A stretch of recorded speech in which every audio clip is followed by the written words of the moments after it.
সে মাঠে গরু চড়াতো, বাঁশি বাজাতো, তবু তার সময় কাটতো না। সে একদিন মজা করলো, গাছের আড়ালে লুকালো। শুনলে তো আমার ছোট বাবাইয়ের রিডিং পড়া। সবাই ওর জন্য আশীর্বাদ করবে, ও যেন সুস্থ থাকে, একজন ভালো মানুষ হয়। আর এই দেখো, নিরামিষ দিনে এত পদে পদে রান্না করেও আমি আমার পরের মন জয় করতে পারলাম না, তাই আমার মনের কথাটা বলেই দিলাম। Hello everyone, welcome to Rama daily blog. আজ আমি আরও একটি ছোট্ট মিনি ব্লগ নিয়ে হাজির হয়েছি। আশা করি সবাই প্রথম থেকে শেষ পর্যন্ত দেখবে, আর ভালো লাগলে লাইক কমেন্ট শেয়ার করে আমার পাশেই থাকবে। সকাল 5:30টায় ঘুম থেকে উঠেছি, আর ঘুম থেকে উঠেই ঘরটা ঝাড়ু দিয়ে নিলাম, টবের গাছগুলো একটু পরিচর্যা করে নিলাম, আর এখন ফেস ওয়াশ দিয়ে মুখ ধুয়ে নিচ্ছি মর্নিং ওয়ার্কে যাব বলে। আর এই প্রচণ্ড রোদ্রে স্কিন নষ্ট হয়ে যায় বলে আমি এই সানস্ক্রিন ক্রিমটা লাগিয়ে নিচ্ছি।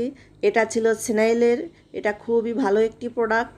আমি যখনই রান্না করতে যাই তখনই আমি এটা ব্যবহার করি, এর জন্য স্কিনটা খুবই ভালো থাকে। মর্নিং ওয়ার্কে যাব বলে আমি রেডি হয়ে নিলাম, আর ওষুধটাও খেয়ে নিলাম। এদিকে বরমশাই বলল আমিও যাব, চলো। আমি তো ভীষণ খুশি, দুইজনে একসঙ্গে আজ মর্নিং ওয়ার্কে যাব। তাই তো বরমশাই রেডি হতে হতে আমি আবার থালা বাসনগুলো ধুয়ে নিলাম, তাহলে বাইরে থেকে এসে আর কষ্ট হবে না।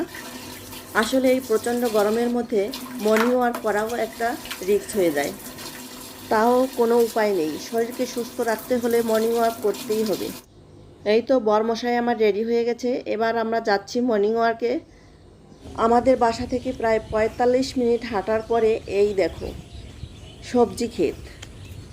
এখানে যেদিকে তাকাবে সেদিকেই সবজি ক্ষেত, সব ধরনের সবজি এখানে একদম টাটকা পাওয়া যায়। সকালবেলা এখানে অনেক মানুষই আসে হাঁটার জন্য। এখানে নিরিবিলি, একদম কোনো গাড়ির হর্ন নেই, কোনো মানুষজন নেই, নীরব পরিবেশ। এখানে আসলে সত্যিই ভালো লাগে। তো আমাদের হাঁটতে হাঁটতে অনেক কষ্ট হয়ে গেছে, আমরা এখানে একটু দাঁড়িয়ে নিলাম আর চারপাশের পরিবেশটা একটু তুলে ধরলাম তোমাদের সঙ্গে শেয়ার করব বলে। এই দেখো বন্ধুরা, আমি বাসায় চলে এসেছি, ঘেমে নিয়ে একদম একাকার। 1 ঘন্টা 30 মিনিট লাগলো আমাদের মর্নিং ওয়ার্ক।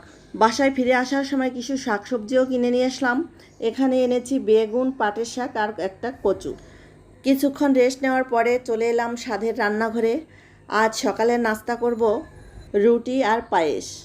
আমি আজ এখানে গোবিন্দভোগ চাল নিয়েছি, আর এই গোবিন্দভোগ চালের পায়েস খেতে কিন্তু দারুণ লাগে। আজ আমি এই পায়েসটা করব একদম সিম্পলভাবে, শুধু এলাচ, তেজপাতা, কিশমিশ আর পরিমাণ মতো চিনি দিয়ে ফুটিয়ে নিলেই হয়ে যাবে পায়েস। আর সকালে যেহেতু আমরা 3 জনেই খাই, এজন্য আমরা 5টা রুটি করে নিলাম।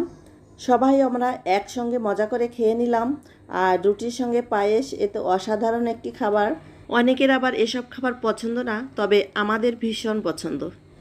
সকালে নাস্তা শেষ করে বাবাইদের নিয়ে পড়তে বসে পড়লাম। প্রায় 2 থেকে আড়াই ঘন্টার মতো আমরা পড়ালেখা করেছি।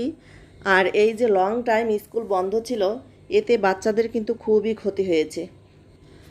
জানি না এই ক্ষতিটা পুষিয়ে উঠতে পারবো কিনা। চড়াতো, বাঁশি বাজাতো, তবু তার সময় কাটতো না। সে একদিন মজা করলো, গাছের আড়ালে লুকালো। তারপর বলল বাঘে দেখছে। পড়ালেখা কমপ্লিট করে চলে এলাম আমার সাধের রান্নাঘরে। আজ দুপুরে একদম নিরামিষ রান্নাবান্না হবে। এখানে প্রথমে আমি আলুটা সিদ্ধ করে চাক করে কেটে নিয়েছি, আর এভাবে আলু ভাজি করলে কিন্তু খেতে ভালো লাগে, যদি থাকে সাথে শুকনো লঙ্কা, তাহলে তো কোনো কথাই নাই। এরপরে করব কচু ভাজি। আজ আমি করব তিল দিয়ে কচু ভাজি। তিলটা প্রথমে ভেজে এটাকে গুঁড়ো করে নিয়েছি, আর এখন কচুগুলো কড়াইতে দিয়ে দিলাম। এতে লবণ হলুদ দিয়ে আস্ত করে ঢাকা দিয়ে দেব। আর অন্য চুলায় আমি মুগ ডাল বসিয়ে দিয়েছি। আজ আমি মুগ ডাল করলাম পাটের শাক দিয়ে। এভাবে পাটের শাক দিয়ে মুগ ডালও খেতে কিন্তু অসাধারণ হয়। আর এদিকে আমার কচুগুলো নরম হয়ে এসেছে, তো মাঝখানে একটু ফাঁকা করে আমি কালো জিরে ফোড়ন দিয়ে দিয়েছি, আর শুকনো লঙ্কা জিরে গুঁড়ো দিয়ে দিলাম। এভাবে আরও 2 মিনিটের মতো কষিয়ে নেব। নামানোর আগে তিল ভাজার গুঁড়ো দিয়ে নামিয়ে নেব। আর এখন আমি কচু শাক রান্না করব। এর জন্য আমি জিরে, কালো জিরে, তেজপাতা আর শুকনো লঙ্কা ফোড়ন দিয়ে নিলাম। তারপর সিদ্ধ করে রাখা কচু শাকটা দিয়ে দিলাম। এভাবে কিছুক্ষণ নেড়ে চেড়ে কচু শাকগুলো থেতো করে দিয়ে আমি বাদাম ভাজার গুঁড়ো দিয়ে দিলাম। আজ কচু ঘন্ট করলাম আমি বাদাম ভাজা দিয়ে, আর নামানোর আগে একটু সরিষার তেল দিয়ে নামিয়ে নিলাম। এখন করব চাটনি। এখানে আমি সরিষা ফোড়ন দিয়ে দিয়েছি, আর এর মধ্যে টমেটো আর আম কেটে দিয়ে দিয়েছি স্বাদ মতো লবণ আর হলুদ, আর পরিমাণ মতো চিনি। এই তো আমার রান্নাবান্না একদম কমপ্লিট। এখন আমি ঘরটা পরিষ্কার করে নিয়েছি। ঘরটা ঝাড়ু দিয়ে আমি মুছে নিলাম। আমি ছোটোবেলা থেকেই অনেক আদরে বড় হয়েছি, কারণ আমার বাবা কাকা জ্যাঠার প্রথম সন্তান আমি, আবার ওদিকে মামা মাসির প্রথম সন্তান আমি। এজন্য আমার খুব আদরেই কেটেছে ছোটোবেলা থেকে। কোনো দিনও ভাবি নাই এত কাজ করতে হবে, আর কখনো তেমনভাবে কোনো কাজ শিখিও নাই। আর এখন বিয়ের পর তো সব কাজ করতে হচ্ছে, আর সব কাজই এখন কম বেশি পারি বা পারতে হয়। এটাই জীবন। সারাদিনের ব্যস্ততার মাঝেও নিজেকে একটু সময় দেওয়ার চেষ্টা করি, আর এটা আমাদের প্রত্যেকেরই করা উচিত। আমি ফেস ওয়াশ দিয়ে মুখ দিয়ে এই থানাকাটা ইউজ করি সপ্তাহে 3 দিন। এটা খুবই ভালো একটি প্রোডাক্ট, আর এই গরমের দিনে এটার তো কোনো জুড়ি নেই। এই থানাকায় কোনো সাইড এফেক্টও নেই। এটা খুবই ভালো একটি প্রোডাক্ট। তোমরা যদি চাও এটি ব্যবহার করতে পারো, কোনো সাইড ইফেক্ট নেই। এটা মুখে লাগিয়ে 10 মিনিট রাখতে হবে, তারপর ওয়াশ করলেই হয়ে যাবে।